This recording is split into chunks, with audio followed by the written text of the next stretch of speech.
Hey everyone, welcome back to This Is Monsters. I'm your narrator, Giles with a J. I just want to take a quick moment to let you know that we're on season 21 and the theme is strange and unusual. I feel like I might have been a little too aggressive in my previous intro and I want to make things a little more positive, so I'm going to encourage you to caress the like button and maybe hug the subscribe button. Show it some love. Don't hate. Save your hate for the monsters. On with the show. In the age of smartphones and social media, people are able to easily communicate with others across the globe. Most of the time, the messages sent are standard greetings or politically charged discussions. Nothing that anyone deserves to go to prison over.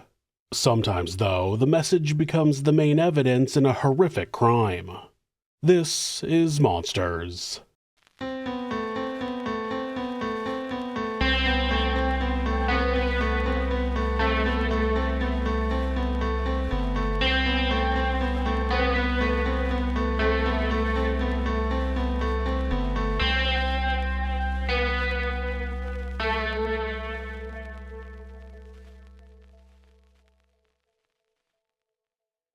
Anthony Gelia was born on September 6, 1997 in Jackson, Michigan. He eventually moved to Cement City, just south of Jackson, and worked for All Weather Trees as a climber. He said he enjoyed fishing and being outdoors. Anthony was 19 years old at the time he was hanging out with his girlfriend Amber Sager and a friend named Ashley Boardman on November 8, 2016. Anthony got extremely drunk and he stormed into a house where he fired multiple rounds. A woman named Brittany Southwell was struck in the side with a bullet which damaged a lung and ended up killing her. One of the other occupants of the house called 911 and police quickly tracked down Anthony and arrested him. In his interrogation, he is extremely relaxed despite having just committed murder. I was drinking. I hardly ever drink because I'm usually working my ass off. How many hours you work in a week? It's hard to say. Sometimes we work 80 hours Monday through Sunday, and then sometimes we'll have slow weeks where my boss has got stuff to do, and I don't know. You get paid well? Oh yeah, I'm a climber, So you get paid more than everybody else? Oh yeah. Yeah. I'm not just a general laborer. You go up in the trees and... Yeah, I climb and cut them out and gym them out and stuff. Gotcha. Yeah. Rope them off and all that stuff. Yeah. Anthony nonchalantly explained where he had been before the shooting and who he had been with. Then he said this. I've still been working and all that, but I have ODD, and I'm on Social Security because I do have a lot of mental problems. Okay. You don't say. The investigator tried to get Anthony to tell him exactly what happened when the shooting occurred, and it wasn't that Anthony wouldn't tell him. It just seemed that he had difficulty getting to the point. He went on and on about who was dating who and who had been broken up with and even what he had eaten. They got to the point of arriving at the house multiple times when Anthony would get distracted by something. I stayed with her is because my brother left her and left her out to hang, basically. I mean, they were with each other for a year, and even though I paid her rent, I was like, I'm not gonna try to make her evict me or nothing. I said, screw it, I'll just leave. It's not gonna give her problems. Then we showed up at my dad's house, and after that we went to the party store, Starks. Okay. I bought some stuff to break my change. Because I had two $100 bills and a 50.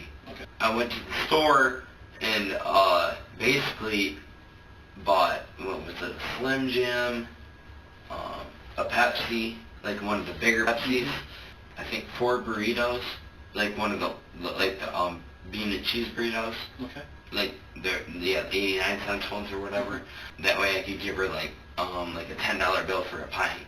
Because what I wanted was a pint of UV Blue. Okay. And she went and got me the pint of UV Blue. I drank it. There was one point where he said this.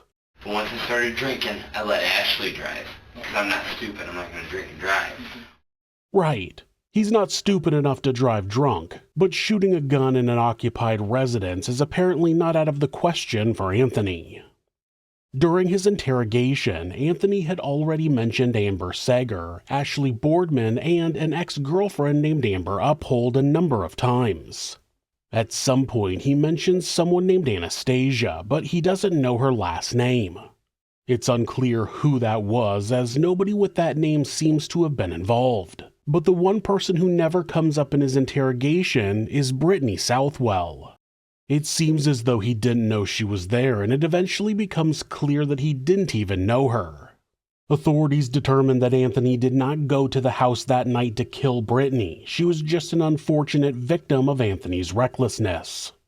Brittany was born on July 2nd, 1990 in Jackson. She was engaged and had 3 children. She was 26 years old when she died. When the investigator finally got Anthony to focus on the actual shooting, he explained that Ashley had brought him to that house, claiming that his younger brother, who was her ex-boyfriend, was there.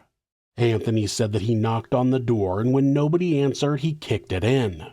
He said he went inside and saw a big guy who initially came at him, but once he saw Anthony's gun, he retreated through a door and then shut that door. Anthony claimed that he didn't know if the big guy was armed, so he fired a shot into the seam of the door. He described the seam as being the part between the door and the jamb and said, quote, "the part where nobody could get hit." It's unclear why he thought shooting that part of the door would not result in someone being hit, but he was clearly wrong. Brittany was on the other side of the door and she was hit with a bullet, something Anthony claimed he didn't know about. So after you take this shot into the door of the bedroom, okay, you don't know if you hit anybody, right? Oh, no, yeah, pretty much. Pretty much. Did anybody scream? Did anybody holler like they sound like they got hit? No. Okay, did you see anybody hit? No. Okay, and you said Ashley's in there with you, Ashley Boardman. So they all came. I was only paying attention to me. To you. But I think Ashley was right behind me. Okay. Right behind me. Okay. He told the investigator that he didn't know anybody had been hit. He didn't hear any screaming, but the problem with this entire situation was that it happened while Anthony was streaming live to Facebook. When they got to the scene, Anthony started a Facebook live stream and he never turned it off when he went into the house. This is that video. I'm gonna go find my little baby bro and see who the fuck was threatening me. Wanna see? Let's see who the fuck was threatening me. Watch this shit.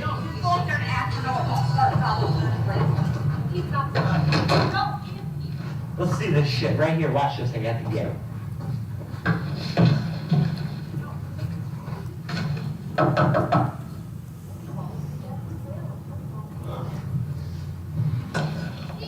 Anthony, stop! Anthony, stop it now! Stop! Stop! Hey! Get down! Oh my God!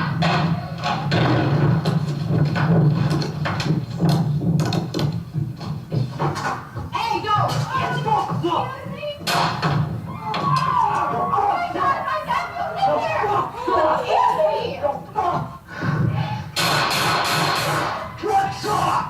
What's up? Who's the real motherfucker in this bitch? Who's the real motherfucker in this bitch? Huh? Please, we gotta go. We're calling.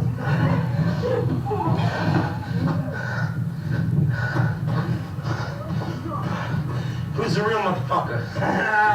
Who's crazy? Who's crazy? Who's crazy?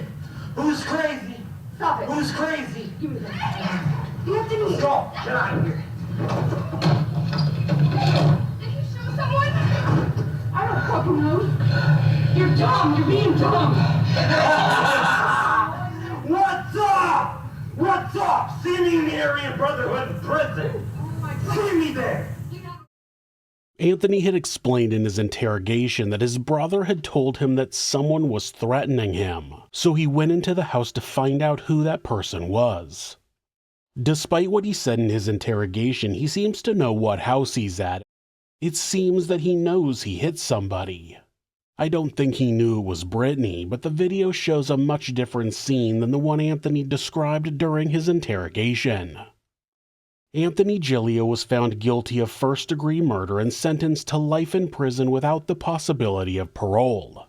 He appealed his conviction and lost. Anthony tried to play off his actions as being drunk and not knowing what he was doing. But once the recording of his actions that day were discovered, it was clear that Anthony had no real concern for human life and deserved to be locked up like a monster.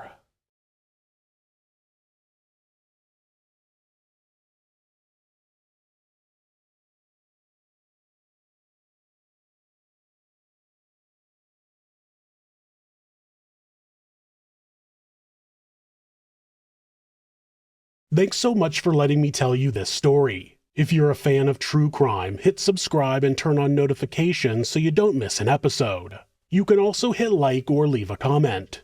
If you'd like to support the show, check out our merchandise at thisismonsters.com. The link is in the description. Thanks again, and be safe.